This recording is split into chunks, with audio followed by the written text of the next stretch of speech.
Hey, just a quick note to say thank you for joining me on this episode. If this is your first time or you're a regular listener, please take a minute and rate the show on your chosen platform. A short review helps every show to be more visible to new listeners and provides them with value. So, thank you for being here and for helping out. Thank you.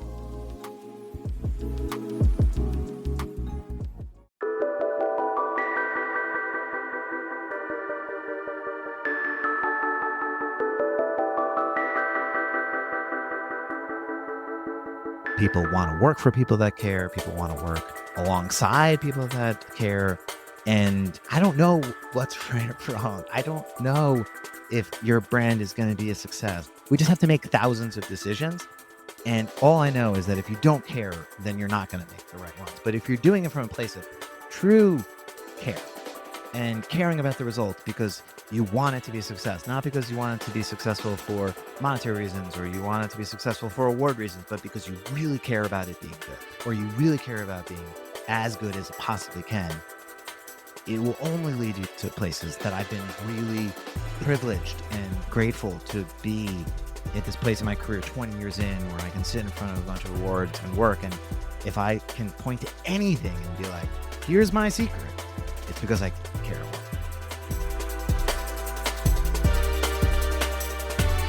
Welcome to the Daring Creativity Podcast, a show about daring to forever explore creativity that isn't about chasing shiny perfection.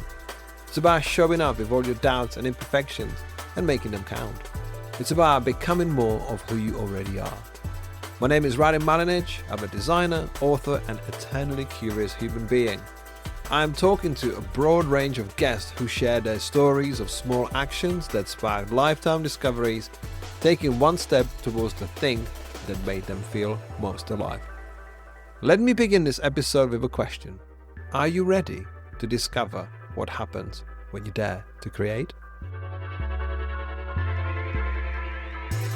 Today I'm talking to Alex Center, who's a designer, podcaster, and the founder of the award-winning design and branding studio, Center. Having worked for the Coca-Cola company helping build brands like Vitamin Water, Powerade, and Smart Water, today he and his team at Center are building the next generation of iconic brands. In our conversation, Alex shares his journey of an insecure art student growing up in the 90s as he discovered confidence through art classes and developing a relationship with brands that made him feel important. After an eye-opening internship at the New York Knicks, he found his calling at Vitamin Water, working alongside marketing legends on campaigns and rebrands. For the last 7 years, Center has built 25 plus brands from scratch, earning international recognition not by working with the biggest brands, but by creating brands of the future, challenging the status quo and helping people belong. It's my pleasure to share with you my conversation with Alex Center. Hey Alex, how are you doing? Welcome to the show. How's it going?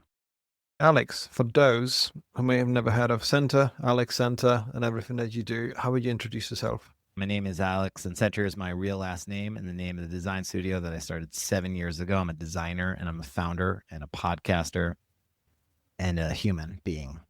How would you describe your journey into discovering branding and brands? Yeah, I think when I was growing up, I didn't really know what a brand was. I didn't know what a designer was. I just knew that in the classroom of art, people treated me differently. And I had a lot of hobbies. I played sports. I played the drums. I liked to snowboard. Like I did a whole bunch of different activities, but I did them all pretty mediocrely, I would say. No noticeable talents in any of those arenas. But in the art classroom, my teachers were nice to me. The other students looked at me in a way that made me feel confident, that made me feel special. And I think that was sort of where I first early diagnosed the fact that this may be something that made me feel good about myself. And this was the 90s. And so being an artistic person, especially a guy, there weren't a ton of them in my grade. I was one of a very few amounts of people. And for me, I just knew that this was a path that I wanted to pursue and a path that teachers encouraged me. I had good art teachers and people that encouraged my talents and said, hey, Alex, this is something that you have yeah, a little bit of skill and you excel in and you should kind of pursue.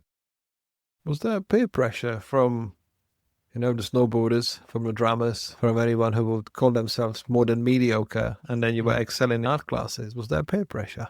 I don't know if it was peer pressure. I just think when you're a sort of young person, maybe insecure, unsure of themselves, trying to find their way, I think I was looking for something that made me feel better than myself. And so I think it was a combination of those art classrooms. And then I think when I found brands or I started wearing clothing that made me feel special or made me feel important or made me feel better, it gave me some confidence that I realized that yeah, there was a relationship that I had with these logos or these brands that I made that I wasn't aware of, or that I only put this together later when I was in college and was introduced to the idea of design and what a graphic designer does, that I even started to find out that there was a job where I could work as a commercial artist working for a brand or working with a brand. And so that was really where my journey begins. What was your upbringing like? Were you surrounded by creativity? What did your parents do? So my father is a dentist and he had his own practice. And so that was something I quickly also diagnosed that wasn't for me. Like I was not going to be a doctor or dentist or looking in people's mouths was not a future that I wanted. And my mother actually was a painter and a calligrapher. So she was the one that introduced me to drawing and painting. And when I was growing up, we had these things called hobbies. It was before the internet and before sort of Netflix. And one of those hobbies was setting up a still life in my kitchen and breaking out charcoals or pencils and even sometimes paint and watercolor and just trying to capture a fruit basket as realistically as possible. And this is something that I did with my mother when I was a kid, and it was something that we did for fun.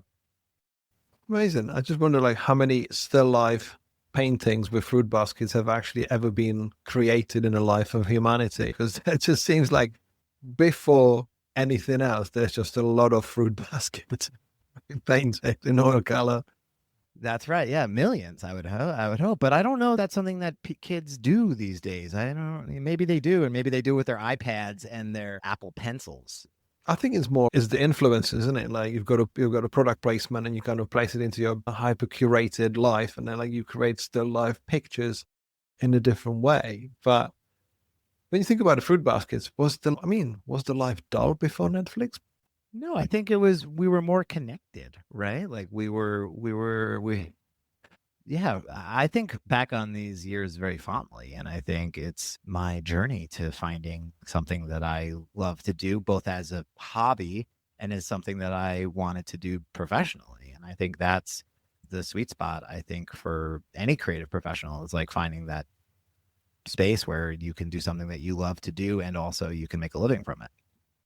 Yeah, absolutely right. I mean, we were definitely a lot more mindful because there was a lot less noise. So you could actually focus on what you're doing, what you're looking at, what you're tasting. It was slightly simpler and more, as you said, more connected life. Yeah, and I think it's something that my mother and I shared. She so as I mentioned, did calligraphy, so I sort of saw her love of doing lettering and typography, and so she could do various different styles of scripts and bubble letters and all these kind of different things. And so that was certainly something that I was drawn to and something that I was interested in.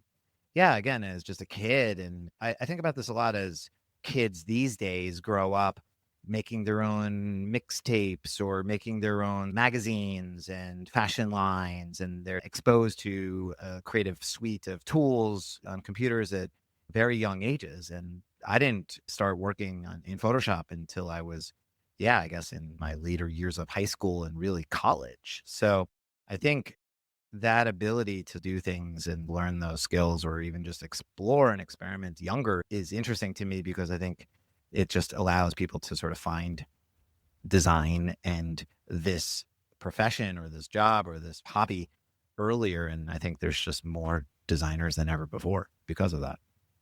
Absolutely. Absolutely. And I think with everything that's being technologically created with the advances, you can be pretty good designer pretty quickly. I've had a portfolio from someone who said, "Oh, I've been designing since I was 13. I'm 18. I'm self-taught." And the portfolio was fucking mind blowing, absolutely mind blowing. I'm like, what? This is on paper, if I was to hide the CV part of the portfolio, it would be like, that's a 25, 30-year-old person who's got 10-year industry experience. And I think that really good foundation can be achieved with so little these days, because we have created the basic tools so good that you can really turbocharge that development stage, because it took us time to work it out and we made it easy for somebody else now. Yeah, and you also have to make a ton of bad shit to find something that works. And I think for me, that was happening in college in my early 20s. I think, to your point, people start at 10 and they just are doing reps and making a whole bunch of junk. And that's really important, right? Like, you have to go through that journey of finding your style or finding what you enjoy doing and just learning. And I think, yeah, the earlier that you can find that, the better you'll be.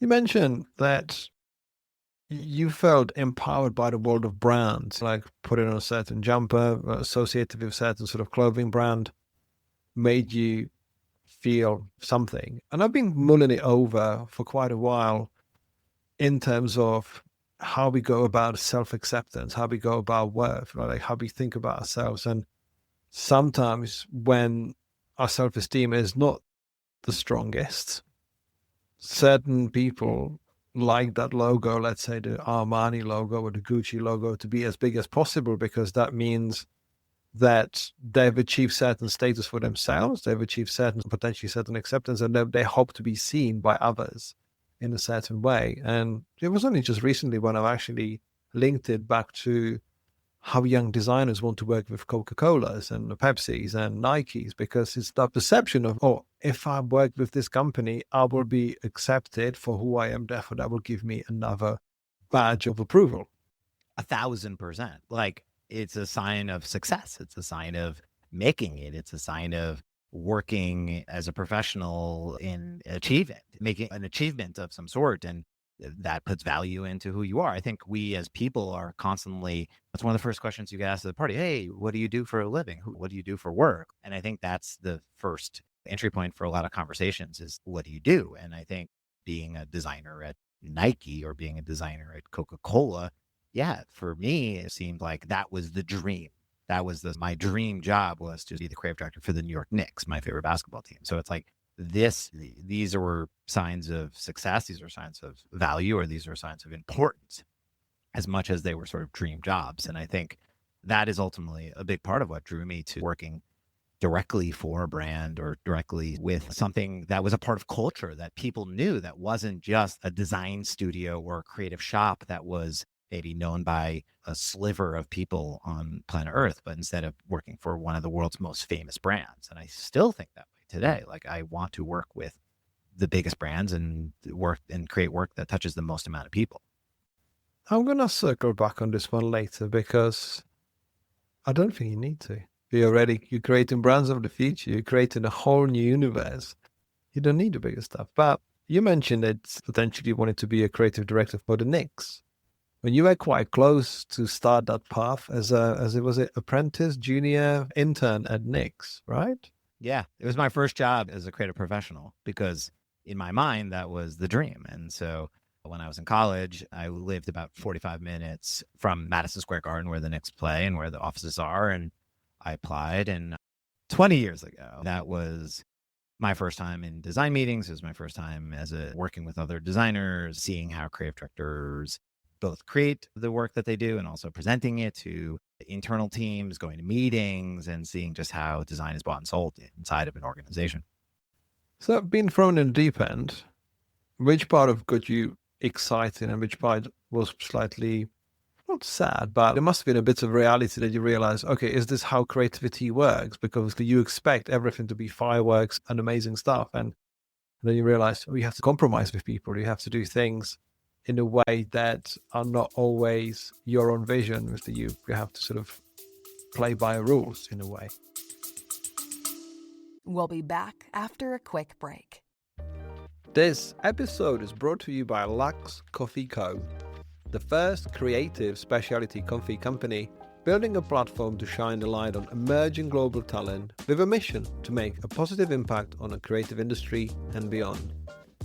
Lux Coffee Co. offers exceptional coffee sourced from around the world through ethical and sustainable practices. And you can discover the current range of signature blends and single origins, coffee hardware and accessories, along with exceptional apparel at luxcoffee.co.uk. You can use the code PODCAST to get 15% off your first order.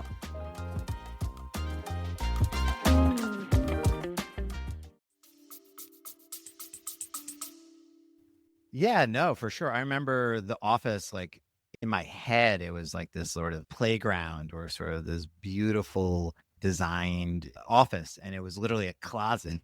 And like I had to dress up. There was a dress code. I had to wear like a dress shirt and a tie and slacks. And so I had to dress because it was a professional organization. And despite the fact that I was a creative on the team, I had to look the part. And so commuting on the train, wearing a suit to go and make flyers for season ticket holder events and things like that, it feels a little less glamorous than maybe what you have in your brain as I'm going to be a designer working for my favorite basketball team. And yeah, it was certainly, I think it was definitely a great experience. And then, but also some eye-opening moments. And I think part of it also was seeing how the sausage is made behind the scenes of something that you love takes away some of the magic, right? Like you don't want to meet your heroes kind of thing. And it was for me getting the job and working for the Knicks. In my head, I had made it seem like this amazing thing, but in reality, it's like kind of a thankless thing because sports franchises make a lot of money and none of that is determined by how well the tickets are designed. It's very much impacted by how well the team plays on the court. And I think the designers and the creative team weren't treated as royalty in any way, shape, or form. They were, again, stuffed in a closet and, oh, yep, we need new ticket designs for this year. And like, there wasn't a ton of respect or appreciation or really enthusiasm for design as a vehicle for change and for brand and for the value of what we were doing. I appreciate your honesty from behind the scenes. Yeah, I mean, again, it's like you think in your head it's going to be this magical, amazing experience where I'm going to be shaking hands with all the players and I'm going to be in the locker room, or you're going to be courtside at Madison Square Garden with Spike Lee and you're in a closet wearing a suit, sweating and designing some posters for basically events just to placate the people that pay the most amount of money in the summer. I wonder how many people have given up on wanting to intern for their favorite basketball team by now. I know I shouldn't talk so much shit about it because I still do love like working in sports and also, again, bringing things that I'm into in my personal life into the work that I do here at the studio. I wouldn't say it's talking shit. I think this is how situation was 20 years ago. I remember 25 years ago when I started my first job, I thought I was the superhero on day one. And then realized that Lex Luthor and kryptonite is waiting for me in forms of clients, deadlines, politics, changes, whatever. You're like, oh, I was expecting this to be real good. No, the reality is totally different. You just reminded me actually of something. If I recall correctly, and you just jogged the memory, I haven't thought about it in a long time. I actually remember trying to rebrand the Rangers because it's the New York Knicks and the New York Rangers. They're both owned by the same company. And I remember like actually trying to change some of the logo marks. I guess I was just a brash kid and I was thinking like, oh yeah, I'm a designer for the team. I can start messing with some of their identity and proposing new solutions. And they were like, yeah, that's so far out of the possibility of what you're brought here to do. Like, why are you messing with the iconic logo of the New York Rangers and trying to simplify it or change it or make any adjustments whatsoever? You're literally an intern and that is not your job. Don't you love that naive positivity that you think like, I'm here to serve the world. It's like, I've been here for 2 days, but can I change the logo? Because I think I should. Yeah. I know this logo has been around for probably 60 years, but this is my first day. And I think if I could just make a couple alterations, I think it's probably will be best for the team moving forward. Yeah, for sure. Absolutely love it. I know that the company that you work for next has showed up in one of the meetings in the form of a drink for one of the executives that you admired her presentation style and her gusto for her work. And that was when we call it vitamin water, but it's a vitamin water, right? Correct. Yes. All right. So magic liquid. Tell us a story.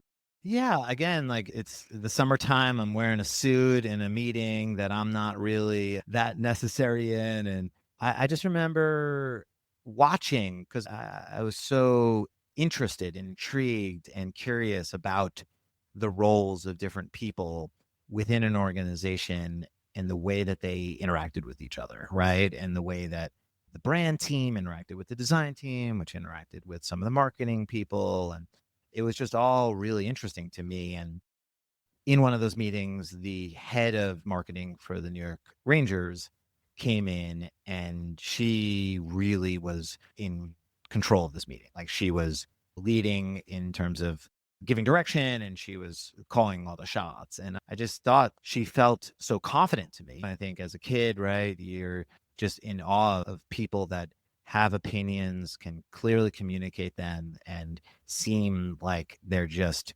effortless in terms of their beliefs and what they know is right. And watching this woman have this kind of impact over a room of people that everyone just got quiet and listened and was so respectful, but also just was guided by her aura and decisions.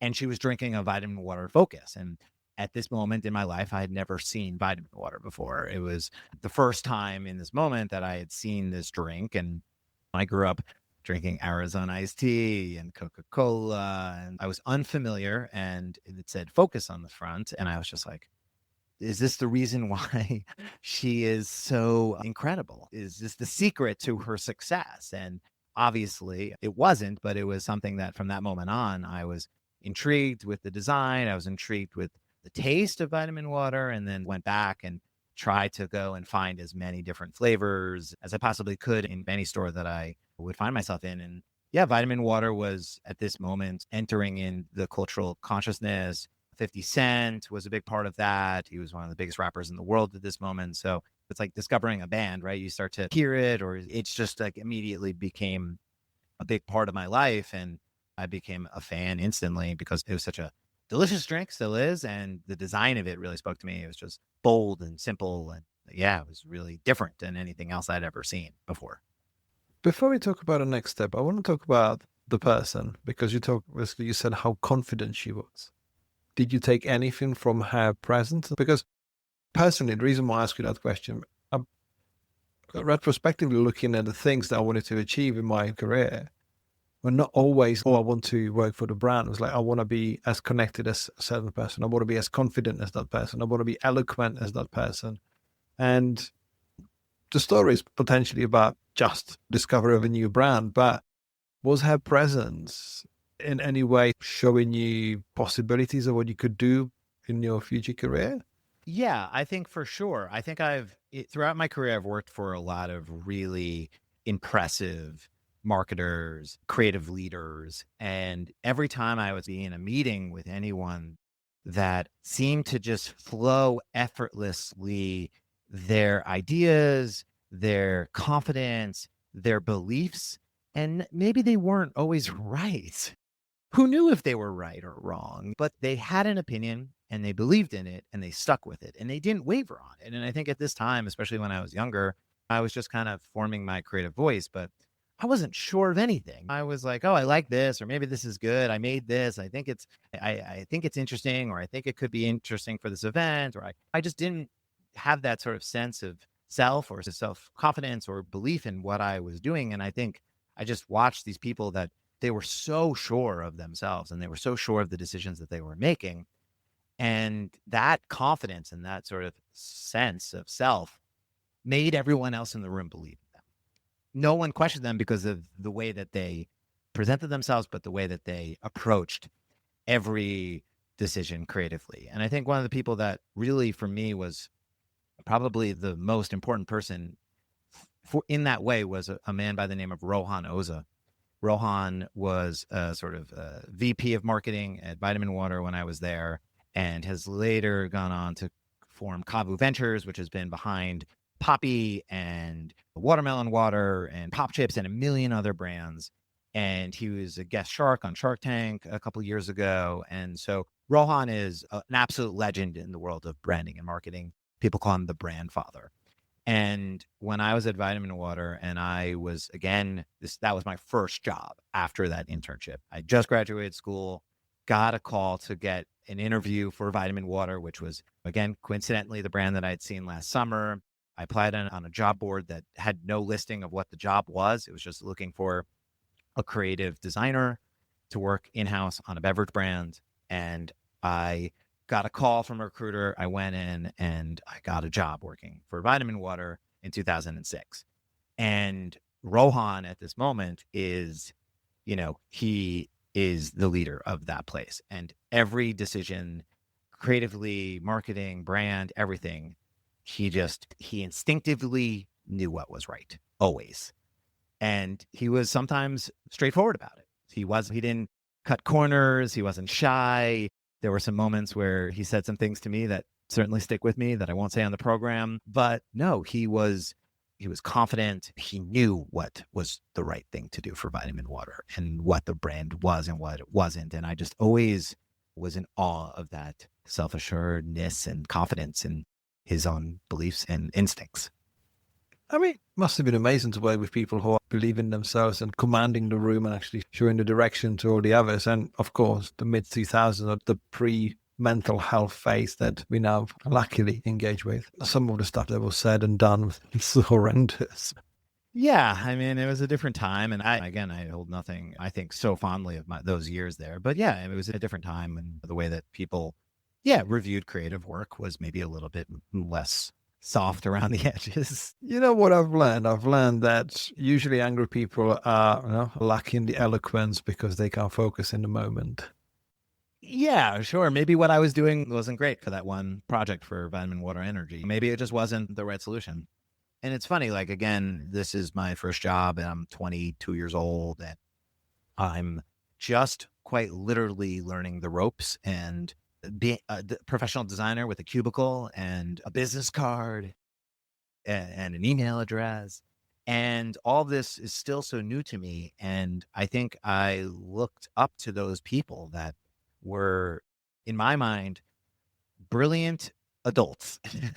and they were 31. In my head, they knew everything and they had all the right answers and they had all the right instincts and the brand was on fire, right? It was doing hundreds of millions of dollars a year. It was in every bodega. It was part of the culture. It was a lifestyle brand before people were ever saying the word lifestyle brand. It was something really special and unique and different. And I really cherish those years. And now that I have more distance from them, I can really understand the value that they provided for me, both in that moment and the lessons that I learned and bring with me today. Was the dress code a little bit more relaxed now? Yeah, no, my creative director at Vitamin Water, he had come from hip hop and he wore a hat every day. And the vibe at Vitamin Water was certainly more chill. I remember people used to play this game called salami ball in the hallway where they would just take like some big piece of salami and they would just basically play baseball in the hallways. We did some like team trips, company-wide events at retreats at hotels in Vegas, and it was a significantly more laid back, fun, vibrant, colorful office experience than working for the New York Knicks. You mentioned 50 Cent was involved with the brand and you said you did some work with him. What did that feel like? Because you're making leaps and bounds. Like you are going 5 minutes ago, you are basically traveling to New York Knicks in your suit, tie and slacks. And now you throw a salami across the board, across the hallway, and 50 Cent is in the mix in all of this. So what did that feel like for your development process? On how did that feel? I think I felt gratitude. I think I was just really hungry to show what I was capable of. And I think there were a couple designers there. I was one of the first, but there were other team members. And I just remember this feeling of, I want my ideas to get picked. Like, this is my first job and I want to be a successful designer in my career. And I was just hungry and I was like, I'm going to work harder. I'm going to pitch anything and everything that I can. If we need to like present designs on Wednesday, I want to have the most designs on the table, right? If every designer is going to come and throw down 5 ideas, I'm going to bring 10 because that's going to give me a better chance of getting my idea picked for the 50 cent campaign or something. And I just felt like, I don't want to say competitive because I'm not super competitive, but when it comes to design, I like to win. And I think that's really the first time in my life where I had really been in a scenario where my love of what I do and the opportunity that I was in, I was very aware that this brand was a huge opportunity for me to build a portfolio, to build a ton of experience.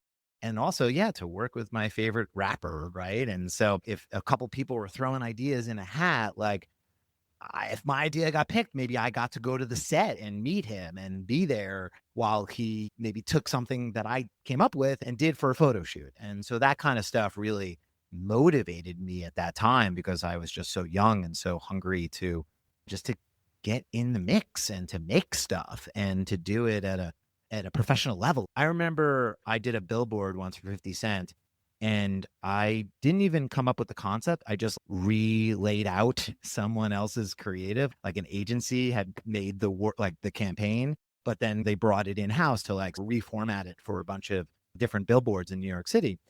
And that was my job. And I remember going to that billboard in Manhattan and being like, I made that. And it's, I just wanted to make stuff that people would see. And to your point earlier about that creating value and confidence for me as an individual and someone that maybe was insecure, maybe didn't necessarily feel like he always belonged to the places, like that was a way for me to feel a way that I hadn't felt before, which was, yeah, important, successful, impressive. I mean, that feeling of seeing something out there, it's second to none. Again, it still is the drug. Like, it's still the coolest thing in the world to me when I go out to a store and see anything that I was a part of in the world. And when people send me a photo where they went to Target and they saw Biro, or again, like that's still 20 years later, the thing I'm chasing and the thing that I love the most. And it will never wear off, I don't think. I think that's the thing that I'm into. That's good to hear. It's good to hear because there is sometimes a feeling that you chase the end result. The process is messy. It's always meant to be messy. We want it to be clean, but it's always messy. And then, not for me. It's always clean, always clean. The creative process, you start a project, then you get some feedback, then you do it, and then it's done. I'm obviously kidding. I should have saved myself that question. So when you went Vitamin Water, the company turbocharged because it got acquired by Coca-Cola and your world got bigger and bigger. Did you feel with the acquisition that you were able to do bigger things, bolder things? Did you feel like that was actually a good thing to be purchased by a conglomerate?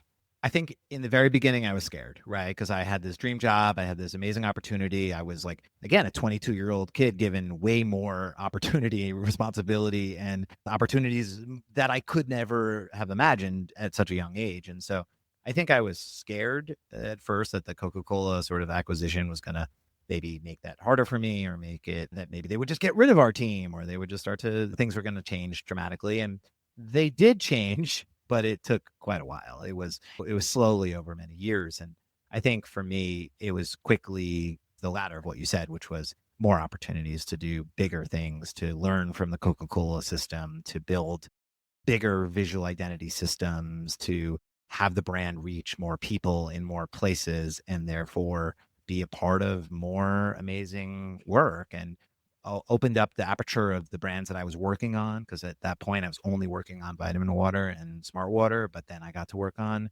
Powerade or Fuse, or even some Coca-Cola brands like Coke or Sprite or things like that. Like that started to open up the ability to work on other projects and other brands within the portfolio of Coca-Cola Company. You just remind me of a drink I did a campaign for, Fuse. That was a long time ago. Oh, I did an ad campaign for Fuse for Pink Ribbon. Was it like a cancer campaign? Yeah. Susan G. Komen. That was a long time ago now. Yeah, no, Fuse I don't think exists anymore. But that definitely that's a blast from the past. But you got quite a few worthy creative philosophies, and you say that brands are for people, not for product. And what you've said so far is just a pure testament of what you believe in, because the way you've been developing the work with the people, the product is the carrier, but the people are the ones who make it. Yeah. I mean, every brand is a reflection of both the people that make it and the people that love it. And I think that is so true about everything that I've ever worked on. It's like people make these brands, they put them out into the world, and then they have a life of their own once people take them and run with them and create something that is their own, or they identify with it, or they use it as a signal to others that's where they belong or who they are as people. And I think all of that is just a part of what we are doing every single day. And I think it's a reflection of culture ultimately, and both the people, like I said, that are internally a part of the building, but then also, you know, where we are as people and society and how it all impacts the outside world. That's beautifully said. And I'm thinking about the dots, the vitamin water dots, because in a way, from what I know from the story of yours, that's an entry point to your next phase, because you guys did, I think they're like the whole brand guidelines. You worked with Collins on the project. What was that like to work with an external agency on something that you've been so close to for so many years? I started my career again worshiping this brand, just inheriting and taking every opportunity I could to tell the story to people.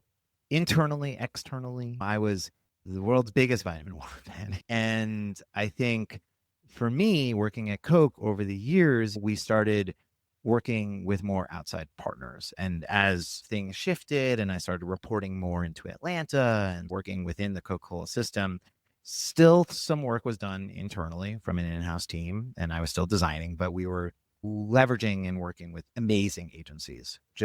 And certainly a lot of those agencies were on the advertising side of things. So the Wyden Kennedys, the Ogilvies, the Anomalies, like these just absolute world-class agencies from an advertising and marketing perspective, because Coca-Cola is a marketing company. And I think that is how every decision was mostly led.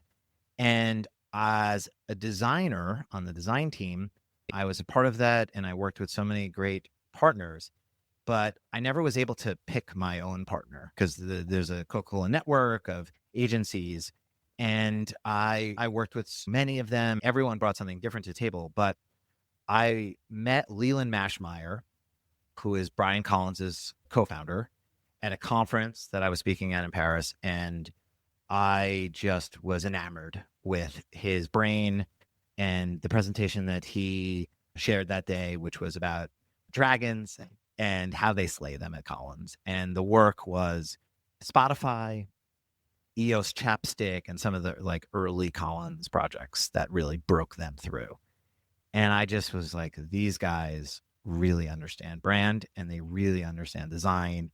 And I have to figure out a way to bring these guys into Coke. And the second I got a promotion and I was able to suggest and recommend an agency, I brought them in.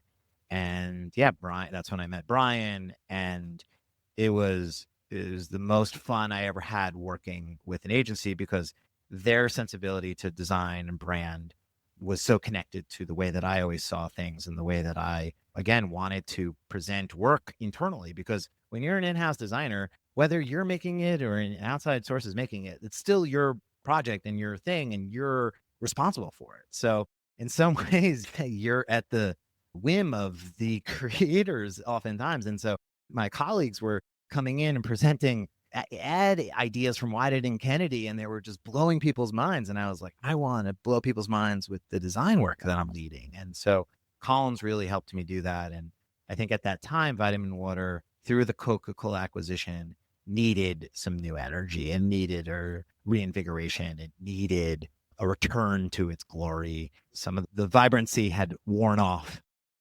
over the years, and it was a really exciting opportunity to work with them to bring it back and to really establish a new system that was in many ways championing and celebrating what made Vitamin Water amazing in the first place.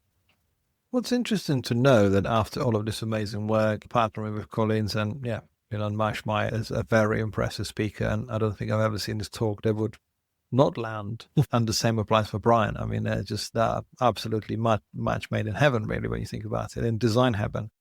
But it's interesting to know that you realize that after completing that project, you realize maybe that is my last project for the company, and maybe I should go and start working on my own, do my own thing. And you went to seek Brian's, should I say, seek of approval? Is that the right way to say it? I was really inspired by the time I spent with Collins, and I worked with so many amazing people there. It wasn't just Leland and Brian, it was Leo and Ben and Seth and all these other amazing people that just, again, have now gone on to all do amazing things in different arenas, different agencies. It was just a magic, and that design first space in Union Square. The experience was something, like I said, I never had worked at an agency before. I'd only worked on the vitamin water team, the Coca-Cola team, and the New York Knicks. And so the opportunity for me to really see inside of a design studio, and Brian really let me, again, as a client, just come over and sit with the team and just be a part of it. And it really opened my eyes to this side of life. And for me, that was something really inspiring. And obviously, Brian has his name on the door. And I thought maybe one day I would want to put my name on the door. It sounded like it would make for a good agency. And yeah, that was really the moment that I started to think about my life post Coca-Cola and what it could and maybe would look like. I think you need to share a rom-com dinner story, because that's one of a kind. Yeah. And I guess, yeah. And the story is that because I wanted to, I have had a few mentors in my life, but there aren't many people that I've seen myself in, I guess, in a way. Like in design, I never saw myself in Michael Beirut, as amazing and talented as he is. I just never saw myself in him, or Stefan Sagmeister, or these other creative, legendary designers. And with Brian, I saw a path for myself. And so when I was going to go and do it, I thought maybe I should talk to Brian and see what he thought. And so the story is that I took him to dinner and asked him out on a date, and to break the news and to drop the bomb that I was going to be starting my own studio.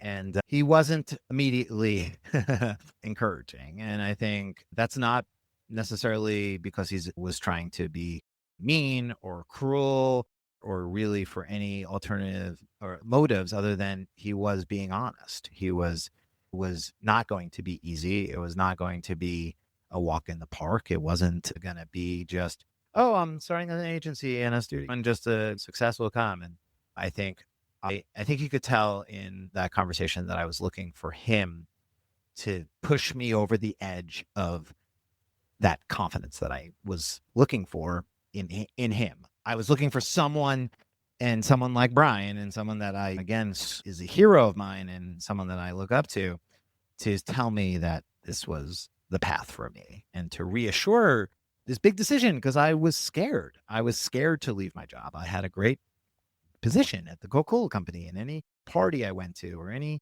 dinner I was ever at, I said, I'm the design director for Coca-Cola. Oh man, going back to our first part of this conversation, like, it made me feel valuable.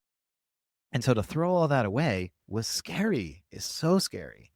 And so I needed someone like Brian to tell me that I should do it. And it was a great idea. And he didn't. And I was upset at first. And I really wanted him to tell me, yes, go do this. I wanted the sort of green light and thumbs up. And the story goes that he left that dinner, and I chased him down in the rain, and he rolled down the window of his car and he said, it needs to come from inside you. And he was right. Those words, I've heard your story prior to this conversation, and I've thought about it ever since, because it means so much. Because it's almost like, when you think about it, it's the hell yes or no kind of situation. Like, when it comes from you, from within, you don't need anyone else's approval. You don't need anyone to say, actually, that's what it is. We just potentially try to reassure ourselves that we do something that is right, and do we get someone else's approval, but they're not even close to our thinking or close to our experience, because they don't know your hopes and dreams fully. Like, you are just, at that time, just a collaborator and a friend and someone who hangs around and has done creative work together. But those words, like, it needs to come from within. and it needs to come from within you. It's just like anyone who's thinking about the next step. You don't need Brian Collins to validate you. It needs to come from within. And again, I'm so thankful that he gave me that message. And I hadn't told that story to anyone. That was something that just kind of lived inside of me for a long time. And yeah, I started telling it for the first time on stage in front of a couple thousand people. And I talked to him a little bit after it. And I was just like, man, it changed the trajectory of my life. And because it wasn't just about that studio, or it wasn't just about that moment. It wasn't just about that decision, although that was the biggest decision that I have probably made in my life. But I think I take that with me every day, right? No one knows anything. We're all just making this up. And I think that gut instinct, that sort of belief in yourself and that sort of feeling is what you got to go with. And it's got to be inside of you. And you have to believe it. And no one else is going to tell you what you should or shouldn't do or what's the right thing to do, because they don't know. And you are the only one that can make that call. And you don't even know if it's right or wrong, but you just have to go with what feels right. And you have to do it with confidence. You have to do it in a way that can inspire others to go with you. You're putting your name above the door ever since has been a roller coaster ride for you, because it's given you lots of highs. It's also given you a lot of lows. It put you in hospital, out of all things.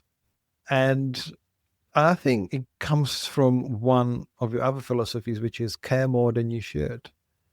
Because it's quite obvious when people give a shit, the work looks that way. It's the only superpower I have.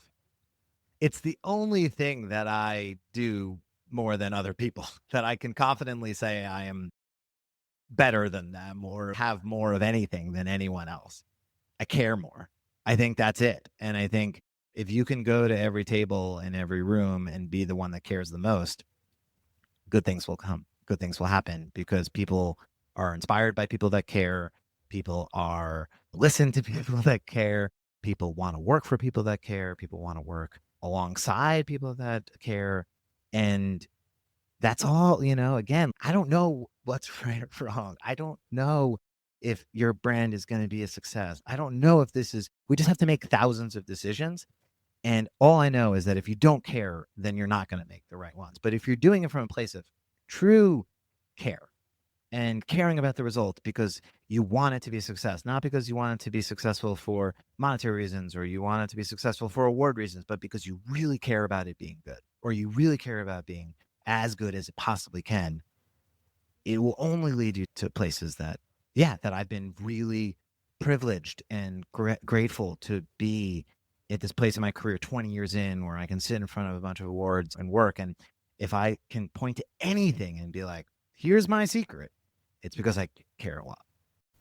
You see, I told you I was going to pick you up on something you said earlier, and that says I would like to work with bigger brands and bigger companies. But everything that's behind you, the Cannes Lion, the Dial Line Awards and everything, it's not for the brands that people knew at first. Everything that you've created, as I said, you created the brands of the future because you care, you give a shit, the work reflects it. And I think it's a true testament that the self-acceptance doesn't come from the outside. It comes from within. Well, I do believe comes from within, because the hierarchy that you've gone from company that you've gone from working with 100 people to 100,000 people, you realize like how noisy the machine can be before you can actually produce anything. That's interesting. Whereas when you start and work with founders, making the decisions, working with smaller teams, creating almost the impossible and actually making it flourish in the world, that's a true testament that you can be anyone, anywhere in the world.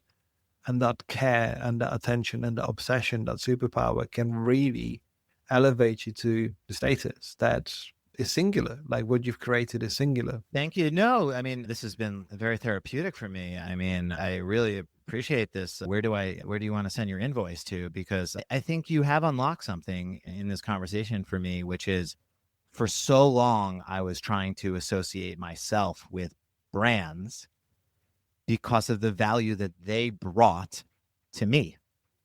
And now I have taken that learning, taking all of those experiences of being a part of it and seeing how the sausage is made and being on the inside and being a part of those iconic brands or being at those tables and using those lessons to make those brands for others and not necessarily, and it coming from inside within me and within the team here. And that to me has been the most fun part of my life since starting this studio. Is I was thinking about this yesterday because I'm on this new board for the Art Directors Club, and I was thinking about sitting amongst, I was actually up late last night. I don't know when this is going to come out because I'm going to be in a room with Alan Dye and Brian Collins and John Maeda and all these incredible designers that I am just in awe of. And I can't believe that I'm invited to the party and thinking about how do I introduce myself and what do I say and why am I there? And I think part of it is because of the last 7 years of building 25 plus brands from scratch that now potentially can be the next generation of icon brands. And not because I once was a design director for the Coca-Cola company or once was a part of Vitamin Water, but because I'm building the next Vitamin Water and the next Coca-Cola. You see, you said these words. It says, I can't believe I'm in this room. I can't believe this is happening in a way. And it's that feeling when you set the wheels in motion, it works. You're in the middle of it, obviously it throws you around. And you're creating almost what I would call like the brands of the future, the new world. And then you get people who have been doing almost the same thing over and over again for God knows how many years. And they don't necessarily create a new future. They just create a version of X, Y, Z that's been around.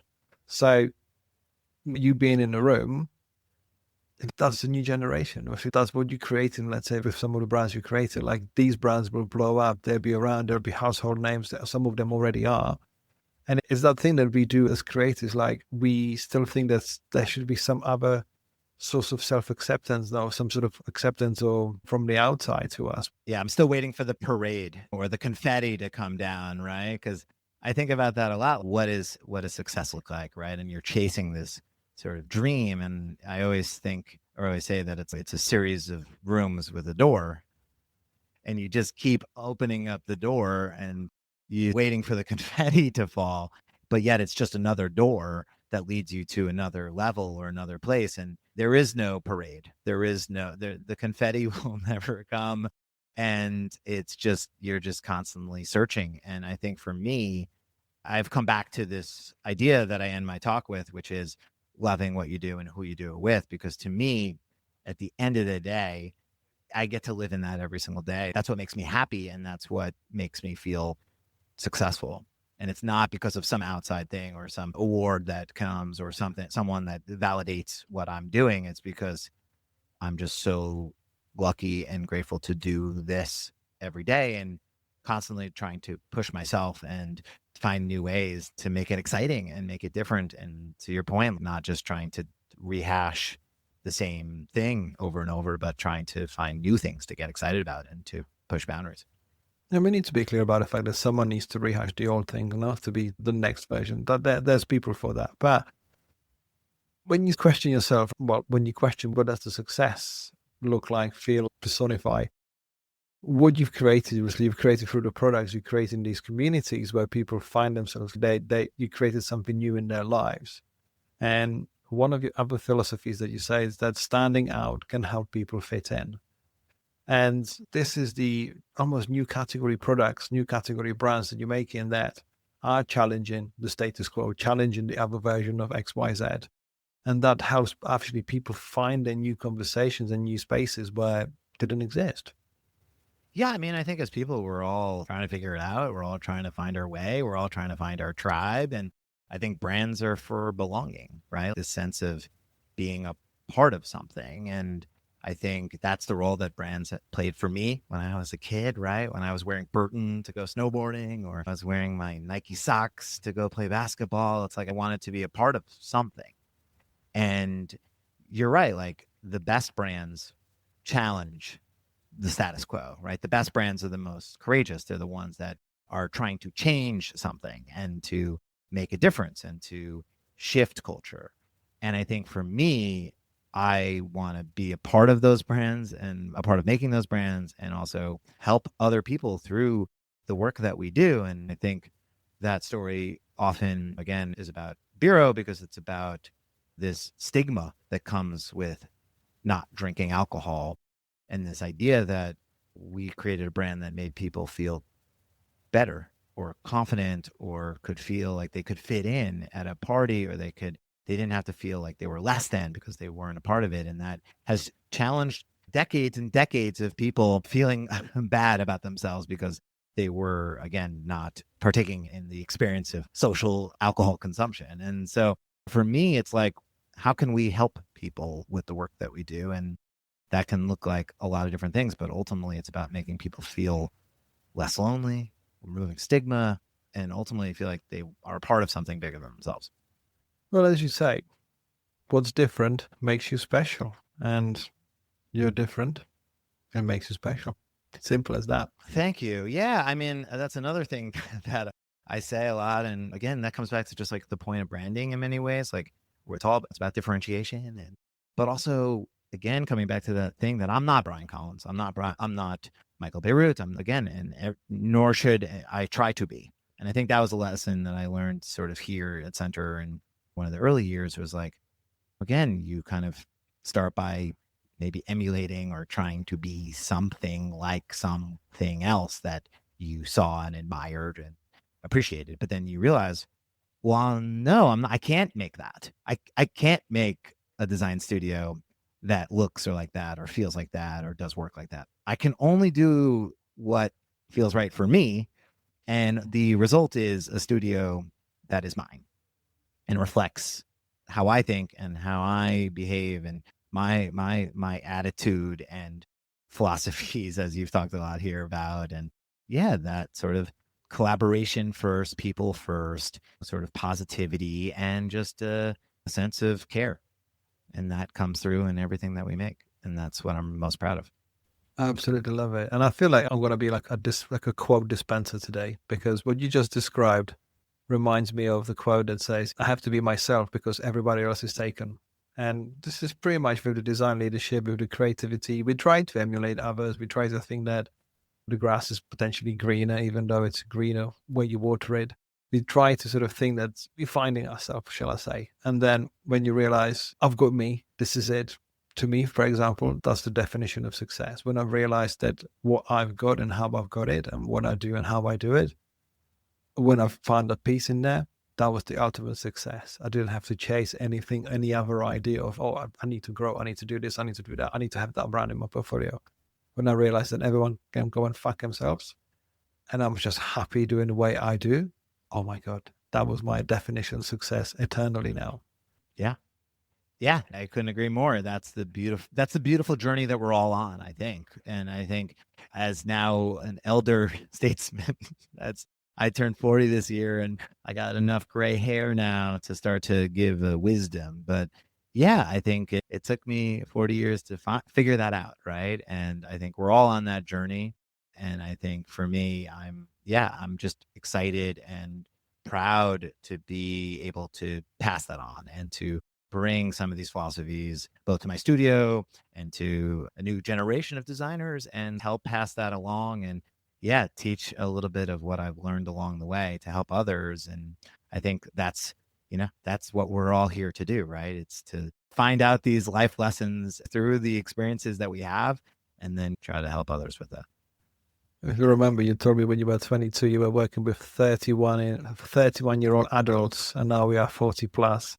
But Alex, it's been exciting to watch what you've created in the last few years, and exciting what you've created in the last 40 years. And I'm excited to see what happens next. So it's been a pleasure talking to you. As you can tell, I'm a big fan of what you do and yourself. And yeah, excited to see what happens next.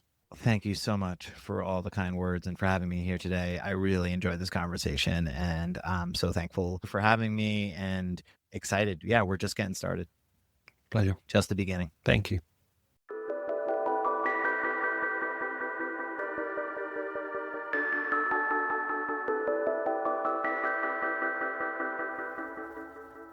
Thank you for listening to this episode of Daring Creativity Podcast. I'd love to know your thoughts, questions, and suggestions. So please get in touch via the email in the show notes or social channels. This episode was produced and presented by me, Radim Malinic. The audio production was done by Neil Mackay from 7 Million Likes Podcast.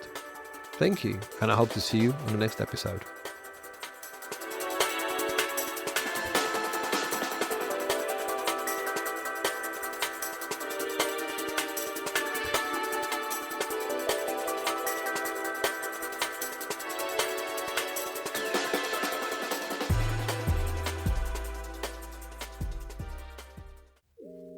If you enjoyed this episode and would like more accessible resources to help you discover your daring creativity, you can pick up one of my books on themes of mindful creativity, creative business, branding, and graphic design. Every physical book purchase comes with a free digital bundle including an ebook and audiobook to make the content accessible wherever you are and whatever you do. To get 10% off your order, visit novemberuniverse.co.uk and use the code PODCAST. Have a look around and start living daringly.